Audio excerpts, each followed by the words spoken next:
What's up, guys? If you're not subscribed, please subscribe. Also, please smash that like button on the video and enjoy the show. Well, this is the way it worked. In the federal system, after the trial and after you're convicted, there's a separate trial with the same jury to determine whether the death penalty is the correct punishment or is just get life imprisonment without the possibility of parole. And this is extraordinarily moving, as you could imagine, because this is the families, and we would show pictures of the victim. Pictures of the victim when they were in the service, picture of the victims at home with their grandchildren, even smiling in the VA hospital, only to be murdered at the VA hospital. And Kristen Gilbert sat there, didn't say a word, didn't say a thing, didn't show any remorse. In fact, during the trial lasted 6 months, every day for 6 months. Every day she couldn't wait for her defense people to bring her the day's newspaper so she could read about herself. Because she was still looking for this attention even though she's on trial for murder. And she just couldn't wait to open up the newspaper and read about herself every day at the trial. So we go, and the jury came back, and they said no death penalty, life imprisonment without the possibility of parole.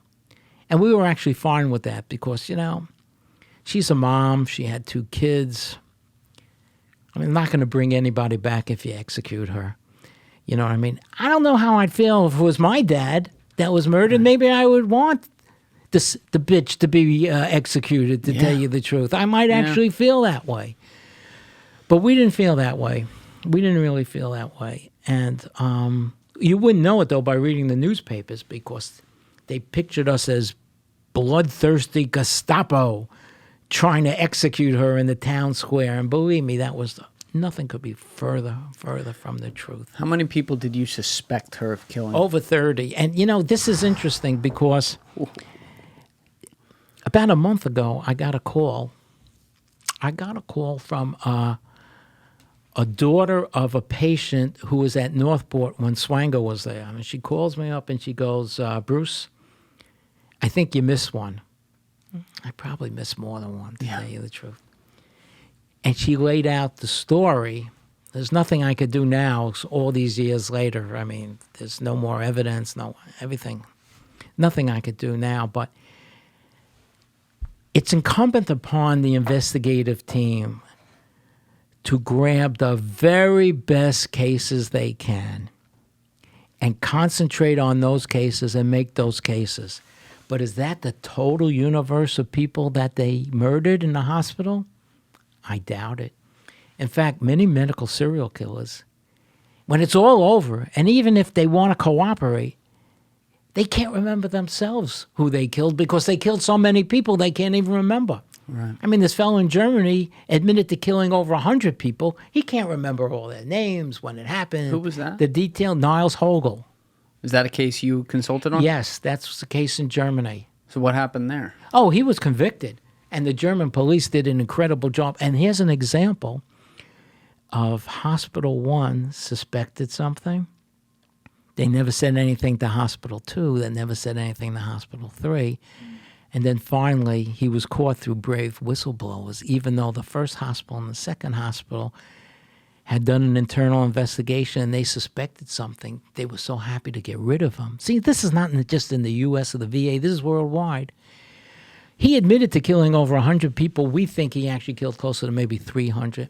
He killed people in many countries. Actually, the German police, not we, but the German police, who were very, very thorough. They did a fantastic job on this. They had to exhume bodies in 3 different countries. I mean, it was a Herculean effort. And at the end, when he wants to cooperate, he says, well, I think I killed maybe 100. Charles Cullen in New Jersey says, well, maybe 60, but I don't really remember who they were or, So there's no... What it seems to me is that with the ones you're talking about right now, it's not... I'm trying to think the right way to word this, but these aren't as personal killings as they are them just looking for the rush.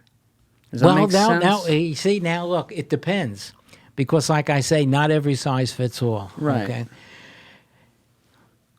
I'm certainly not a Silence of the Lamb guy, but I will tell you what I've learned over the years. And this is from a layperson, all right? Okay. I don't have a PhD or anything like this, but I feel like you know a thing or two, no? street knowledge, Yeah. all right? The majority of cases that I've seen, these people suffer from something called Münchausen Syndrome by proxy. Not all, but many of them. And Münchausen Syndrome is when a person will intentionally harm themselves and go into the hospital because they want to get attention. Nobody's giving them attention, so they'll harm themselves. Münchausen Syndrome by proxy is sometimes a mother will intentionally harm a child, bring that child into the hospital, and show the staff what a caring parent they are. Ugh. Oh, I'm so concerned about my child and all, even though they cause sometimes even unnecessary surgeries and things like this to happen to the child. That's Münchausen Syndrome by proxy. You know, in the VA, we had this case of a guy, a veteran. We called him Major Münchausen. He started on the West Coast and ended on the East Coast. And this is what he would do. He would see what particular research was going on in the hospital. And he would study what the symptoms of that particular disease were. And then he would go into the hospital and claim he had all these symptoms, and the researchers would go, Eureka, I found the patient that I want. He's got all the symptoms. And then after a while, the doctors would say, what? This guy isn't for real. And once that happened, he would just discharge himself and move on to the next hospital and the next hospital and the next hospital. And he worked his way from the West Coast to the East Coast, and we called him Major Münchausen. That's an example of Münchausen. But Münchausen Syndrome by proxy is something like this. Nurse Gilbert wants to bring attention to herself. She wants to bring attention to her boyfriend, who's responding during the code. Doing the mundane chores is not going to work. But during a code where she gets rated outstanding, where everybody looks at her as a code superstar, that's where she's going to get her attention. So she will intentionally put people in the code, show off to the staff, and show off to her boyfriend what a talented nurse she was, even though she intentionally put people into that. That is not uncommon in the world of medical serial killers. Okay? Let's fast forward now to England. And With Leppy? Right. We talked about her. Yeah, but what were I don't think we got too deep into it. What were the full details there? Like how did she get suspected, and what specifically, she was killing the type of patient? It's almost the same story. And this really gets me angry. It's almost the same story all over the world. It's not when there are one or two deaths, but when there are multiple deaths. All right. There was a case in Italy where a person, yes, it was a nurse actually, who was using blood thinner to kill patients.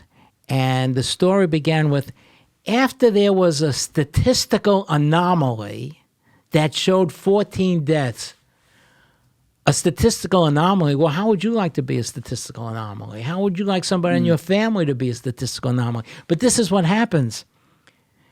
There has to be multiple deaths before flags get raised. Yeah. And this is why medical serial killers successfully kill so many more people than your traditional serial killers. A traditional serial killer, 5, 7 people. Well, they're actually amateurs compared to my medical serial killer. The average kills maybe 30, 60, 100. There was a doctor in England who killed 300 patients. 300? Yes, sir. That we know of.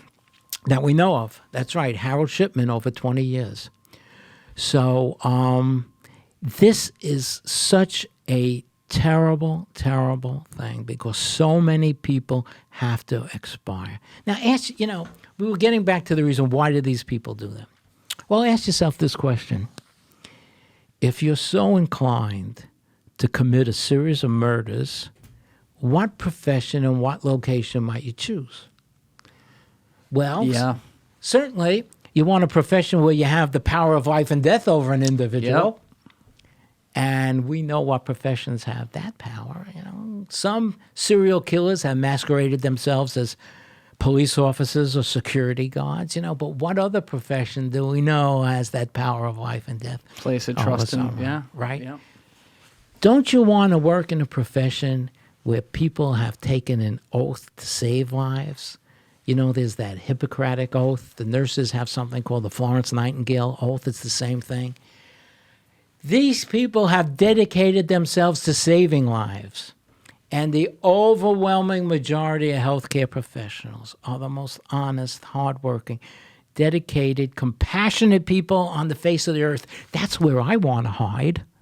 Yeah. Hey, you know what? If I'm a killer, if I join organized crime or if I join some outlaw motorcycle gang, is that hiding? Target on your back. That's not hiding. Yeah. That's the first place we're going to look. But if I go into a universe of people that are so dedicated and so wonderful as this, even my coworkers aren't going to believe it's me. Right. They're not going to believe it. They're going to say, I've seen that Bruce save lives. I refuse to believe that he's actually intentionally killing people. I've actually seen him save lives. That's the place that you want to be, okay? How about working in a place where the police don't even want to come in? They don't want to do investigations in hospitals. It's the last place they want to do. What is this HIPAA law, this Health Insurance Portability and Accountability Act? I mean, what records can I get? What records can I get? Do I need a subpoena? Do I need a court order? Do I need a judge to sign it? And the science, hey, look, most cops don't become cops because we're good in chemistry and biology, okay? So we're really dependent. We are totally dependent on the staff to tell us what happened, on the experts to tell us what happened. We don't know the first thing about medical science, and we don't even understand the administration of the hospital. Where are all the records? What different departments are they? And the hospital is telling us that there's nothing here. Thank you for watching the video, guys. Please hit that subscribe button and check out this clip's full podcast episode by clicking here or in the description below.